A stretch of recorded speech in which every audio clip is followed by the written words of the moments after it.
My name is Alex Ermolov. I am security researcher at Embody. My friend and colleague, good researcher, Ruslan Zakirov won't come, but he had found the vulnerability this talk is mostly dedicated to. So let's see the agenda. This talk will cover the vulnerability, the BIOS vulnerability discovering process using the modern ways, such as Intel DCI technology. Let's talk about UEFI BIOS rootkits, first of all. This broad theme was raised a few times by Alex Matrosov. He claimed that to gain the more capabilities for the rootkit, it should be placed as much deeper to the hardware, as much closer to the hardware as can be. So, the UEFI BIOS is a good place to hide the rootkit. There are some protection technologies made to protect BIOS from illegal modification. These are, for example, almost unused and old write protect jumper, the SMRAM-based protection range registers, the powerful Intel BIOS guard, which is almost unused everywhere, and there is so-called UEFI rootkit killer, Intel boot guard, which was described today by Alex Matrosov.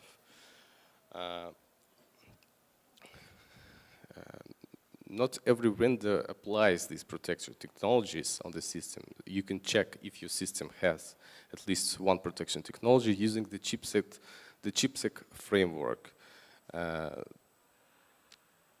As you can see, some vendors do not apply them at all. So if an attacker manages to break into the system management mode, it could bypass almost every BIOS protection and hide the rootkit. So let's talk about system management mode. It is the most privileged mode for the CPU on our systems. The system management mode code is hidden upon every boot into the system management RAM space. It is locked from for the CPU accessing from any other modes, excluding the system management mode.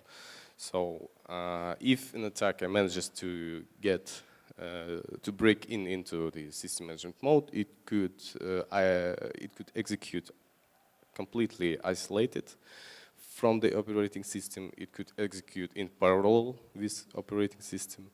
It can have full physical memory access and good access to hardware, good capabilities for accessing the hardware. It could bypass the BIOS protection technologies and to place into the SPI flash memory a rootkit that could survive the operating system reinstall and the hard drive replacement. The full attack vector was a few times described by Alex Matrosov. Also, he described some real existing NSI BIOS implants and described how they work. If you want to know more about system management mode, please refer to these links. So let's get close to the research. We want to find some vulnerabilities, and we need a stand. Here is it. This is a Gigabyte motherboard. We choose it because it has latest BIOS. Its BIOS is based on AMI Aptio BIOS. This is a very popular product for the vendors. It has the least amount protection technology supplied. That's why I love Gigabyte and it has Intel DCI supported. We will use such tools as UEFI tool, chipsec framework, disassembler, and the Intel DCI itself. Let's talk about Intel DCI. This is Intel Direct Connect technology. It allows low-level processor debugging without putting much effort in the process. It is literally the JTAG over USB 3.0. You just need the USB 3 debug cable, and the technology could be supported out of the box sometimes, or after some pre-configuring. In some cases, the repairing JTAG lines between the CPU and the chipset is needed. So the first and the obvious way to enable the DCI is just use the BIOS setup if it's present. The BIOS setup option if present. If it's not present, it's actual only for a system on chips. If it's not present, you can use the DCI control register in memory mapped input-output space to enable it, but sometimes there could be a lock bit that deprecates changing this register. So the hard way to enable this technology is to use the BIOS configuration utility like AMI BCP to activate the debugging feature. Then we should use the Intel Flash image to build the BIOS, the system firmware image. Then the system firmware image should be programmed to the SPF flash memory on the system, on the platform. That's why we need using the hardware programmer, or we need using the Intel Flash programming tool in some cases, if possible, of course. If everything done correctly, you will see in Windows Device Manager this device, Intel DCI transport. So then we need to enable, to set up Intel debugging feature abstraction layer. You should need to install Intel System Studio trial with Intel DFX abstraction layer. Run the configuration console and select the Skylake option in the list. After that, you should run DAL startup script that would enable the DCI option. Then you should be able to run the Python console and to use the DCI remotely to debug the target CPU. After that, you can, for example, halt the CPU with the command if you to check that the DCI technology operates correctly. So now we are closing to hunting process, to the vulnerability discovering process. First of all, to find the most critical vulnerability, we should research the system management mode code, of course. That's why we need to dump system management RAM, hidden system management RAM, of course. Firstly, we use chipsec framework to know the exact location of system management RAM. Then we need to use the DCI technology to set a breakpoint on entering system management mode. That's why, that's because we can't see it without system management mode, without being in system management mode. So we setting the breakpoint and then calling, issuing the write operation to the port B2.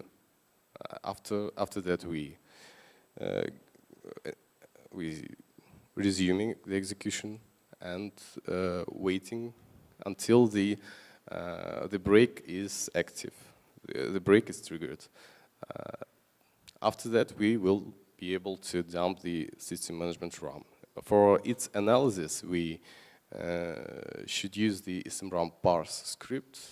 As you can see, it had found some SMI handlers, and we should choose one of them.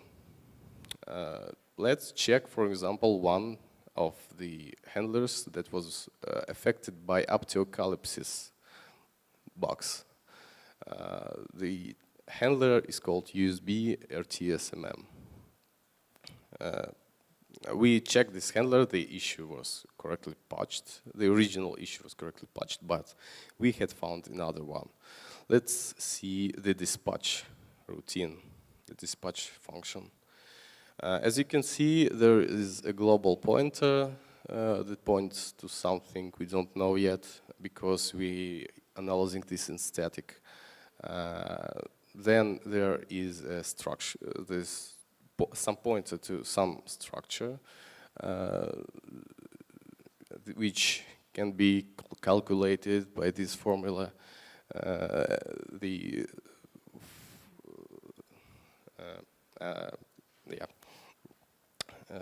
This pointer is checked by the function SMRAM area, which will exit the handler if this pointer will point to not to SMRAM. This is the check. And then this structure this pointer is pointed to holds the function number, and we should refer to the function number 14. This function is drawn to us, our attention. It also operates with the global pointer the same. The dispatch function does, and pushes it into some subroutine which do something with the data and calls calls some function which was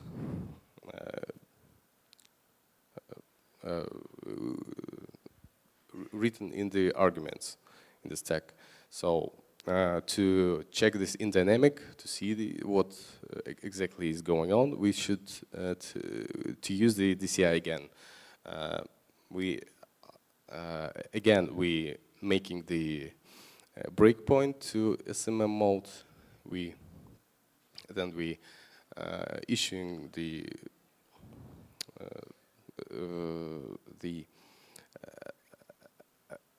write to port B2 and calling the SMI handler 31. This is our UsbRiSmm model. Then after the break is triggered, we can disassemble its code and see that the register RBRIX is currently, which is holding the pointer value, is currently points to the address which is out of system management RAM space. That's why we should check where is this value is calculated.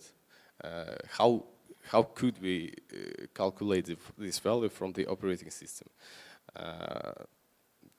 We have found this location, and we managed to see that this pointer, let's call it USB data for now, is stored into the UEFI USB protocol structure, which is consequently configured not in system management mode code. That's why we can simply calculate. We can simply find it in physical memory without being in system management mode code, and then we can change the USB data pointer and call and enable an arbitrary code execution in system management mode space. Let's see how we wrote a proof of concept code. As you can see, we're locating the UEFI USB protocol structure. Then we retrieving the USB data pointer from it, and then we're preparing the structure. We changing the pointer in it to this bad pointer, and then we issuing again the system management mode run by writing to the port. Let's see it through the DCI. Again, we was creating the break to system management mode. We creating the break to system management mode, and then after the break is created and it's triggered, we can see that machine check exception occurred. That means that machine check exception occurred at the accessing the bad pointer. That of course can tell us that the vulnerability exists. So let's determine the impact. We have found that this module, UsbRiSmm, is used in many BIOSes that based on AMI Aptio UEFI BIOS product. The Gigabyte, Asus, MSI, and Dell, and Intel, who claimed that they have already patched the issue.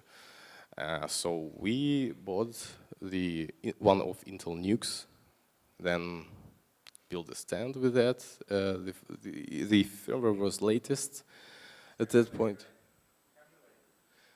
No. It's Kaby Lake. It's latest Kaby Lake. Then we analyzed its BIOS and saw that the dispatch function creates some kind of a fix for that. You can see this function will be exited if the some byte will contain the one, or if the next function will return the negative value. So we need to understand why this flag, this byte, could be set to 1. That's why we analyzed external references to it and see that the sub5 EEC is setting it to 1, which is referred in the function who registering it as some kind of a callback for the event which is triggered by a CPI enable module. That's why we can understand that the exploitation of this vulnerability is not trivial if we are using the Windows 10, but because its drivers are using the CPI mode, but if we have in Linux, we can disable the CPI mode through the grop loader. The second issue, the second part of the fix was the CRC32 check that was occurred in the function which returns the negative value. So it of course depends on the CRC32 algorithm cryptographic string, which is close to 0. To spoof the CRC32, the project Nayuki was used, and we wrote down some kind of a proof of concept code which spoofed the buffer again, and we created the buffer that will again point to the bad location and triggered the vulnerability again. So after that, Intel issued a rule fix that covers this issue.